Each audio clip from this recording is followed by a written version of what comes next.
وہ کہتا ہے جی ہاں، آج میں بہت خوش ہوں کیونکہ باہر ملکوں میں ہم نے اپنے بزنس آئیڈیاز بھیجے تھے۔ کچھ لوگوں کو وہ بہت پسند آئے ہیں، ایک دو نے تو ہمارے ساتھ ڈیل بھی فائنل کر دی ہے۔ تو اس خوشی میں یہ سب میری طرف سے آپ سب کے لیے۔ سب ایک بار پھر سے حماد کا شکریہ ادا کرتے ہیں۔ حماد کہتا ہے چلو اب سب کام پر لگ جاؤ، جس نے جانا ہو وہ اپنا نام جنت کے پاس لکھوائے۔ شکریہ۔ سب اپنے اپنے نام لکھوا لیتے ہیں۔ جب حماد اور جنت گھر لوٹتے ہیں تو جنت کہتی ہے حماد میں نہیں جا پاؤں گی، یہ لوگوں کی لسٹ ہے جو جانا چاہتے ہیں، ان سب کے نام اس لسٹ میں ہیں۔ حماد کہتا ہے کیوں، آپ کیوں نہیں جانا چاہتی؟ وہ کہتی ہے مجھے یہ سب کرنا پسند نہیں ہے، یہ پکنک پارٹیز وغیرہ، اس لیے میں نہیں جانا چاہتی۔ دیکھو جنت، آج میں بہت خوش ہوں، تو میری خوشی کو دکھ میں مت بدلو۔ تمہیں میرے ساتھ چلنا ہے تو چلنا ہے، میں اور کچھ نہیں سننا چاہتا۔ وہ یہ کہہ کر وہ غصے سے وہاں سے چلا جاتا ہے۔ پکنک کا دن آ جاتا ہے۔ حماد جنت کے کمرے میں چلا جاتا ہے۔ جنت اپنے کپڑے سمیٹ رہی ہوتی ہے۔ وہ کہتا ہے جنت تمہارا بیگ کہاں ہے؟ جنت کہتی ہے ابھی تک میں نے بیگ تیار نہیں کیا۔ حماد کہتا ہے کیا مطلب اس بات کا، تم مجھے بار بار غصہ کیوں دلانا چاہتی ہو؟ وہ کہتی ہے حماد آرام سے، میں زیادہ چیزیں نہیں لے جا رہی، بس ابھی تیار ہو جائے گا، فکر مت کرو۔ وہ مسکرا دیتی ہے۔ اس کی مسکراہٹ سے حماد کا غصہ چلا جاتا ہے۔ وہ کہتا ہے جنت تمہاری ہنسی بہت پیاری ہے، ہمیشہ ایسے ہی ہنستی مسکراتی رہا کرو۔ جنت حماد کی طرف دیکھتی ہے، پھر پلٹ کر کہتی ہے تم جاؤ، میں بس 2 منٹ میں آئی۔ حماد کہتا ہے ایسے نہیں۔ وہ خود جنت کا بیگ، کپڑے وغیرہ رکھنے لگ جاتا ہے۔ جنت کہتی ہے حماد ایسے نہیں، رکھو، جو چیز ضرورت کی نہیں اسے چھوڑ دیں۔ جنت سب چیزیں واپس الماری میں رکھ لیتی ہے۔ وہ صرف وہی چیزیں لیتی ہے جو ضرورت کی ہوتی ہے۔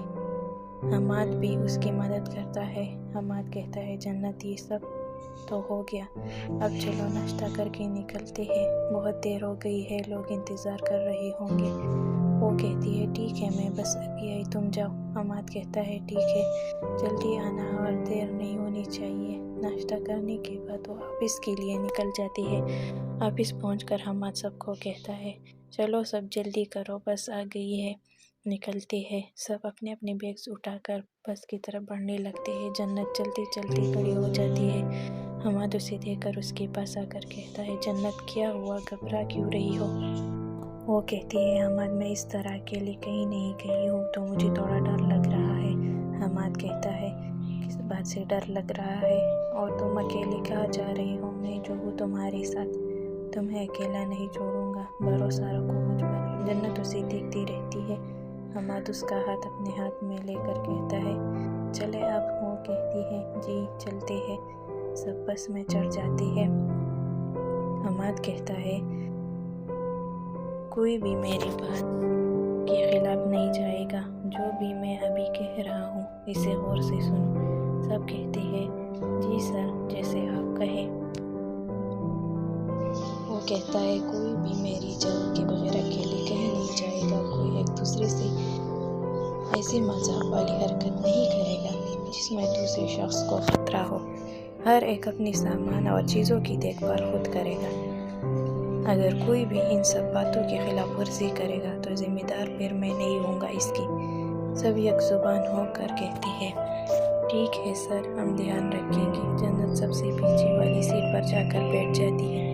حماد بھی اس کے پاس جا کر بیٹھ جاتا ہے اور کہتا ہے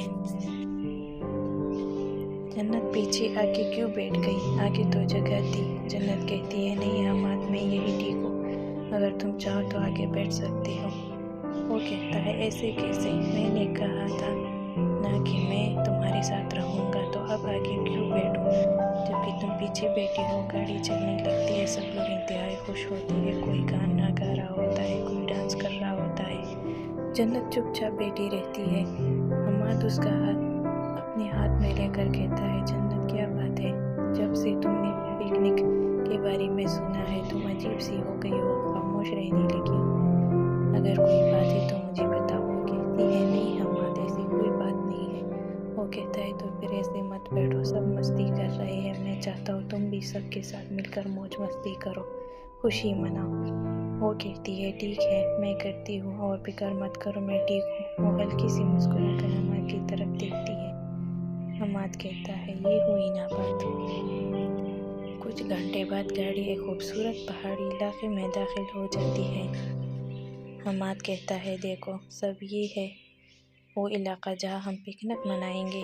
کچھ دیر بعد گاڑی کھڑی ہو جاتی ہے اور سب لوگ اتر جاتے ہیں۔ ٹھنڈی ٹھنڈی ہوا چل رہی ہوتی ہے۔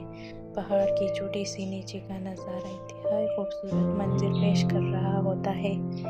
ساتھ ہی ایک آبشار ہوتی ہے جس کا پانی انتہائی ٹھنڈا اور میٹھا ہوتا ہے۔ حماد کہتا ہے کوئی بھی پہاڑ کی چوٹی کے دوسرے حصے میں نہیں جائے گا، وہ جگہ بہت خطرناک ہے۔ وہ سب کہتے ہیں ٹھیک ہے سر۔ حماد کہتا ہے چلو سارے لڑکے وہ ٹینٹ لگانا شروع کرو، اور لڑکیاں بیگ سے کھانے کی ساری چیزیں نکال لو، اور کچھ چیزیں بس میں ہیں وہ بھی لے کر آ جاؤ۔ سب اپنے اپنے کاموں میں لگ جاتے ہیں۔ جنت کو پیاس لگ رہی ہوتی ہے، اس کا دل کرتا ہے کہ آبشار کا پانی پی لے، پر حماد نے ان کو اس طرف جانے سے منع کیا ہوتا ہے۔ وہ پھر بھی سب سے چھپ کر وہاں چلی جاتی ہے، پر وہ زیادہ قریب نہیں جاتی، بس دور سے ہی آبشار کو دیکھتی رہتی ہے۔ حماد اسے یہاں وہاں دیکھتا ہے پر وہ کہیں نظر نہیں آتی۔ حماد سب سے پوچھتا ہے کہ جنت کہاں ہے؟ ہر کوئی ایک جواب دیتا ہے کہ ہم نے نہیں دیکھا۔ ایک لڑکی کہتی ہے سر وہ اس طرف جانا چاہتی تھی، شاید وہی گئی ہوگی۔ حماد بہت گھبرا جاتا ہے اور کہتا ہے کوئی بھی یہاں سے کہیں نہیں جائے گا، میں ابھی جنت کو لے کر آتا ہوں۔ وہ جنت کو ڈھونڈنے اسی طرف چلا جاتا ہے۔ چلو کچھ دیکھ کر وہ رک جاتا ہے، وہ جنت ہوتی ہے۔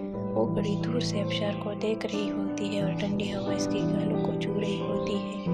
اس کا آنچل ہوا میں لہرا رہا ہوتا ہے اور بال ہوا کے جھونکوں سے اڑ رہے ہوتے ہیں۔ حماد جنت کو دیکھ کر وہی دم سا جاتا ہے۔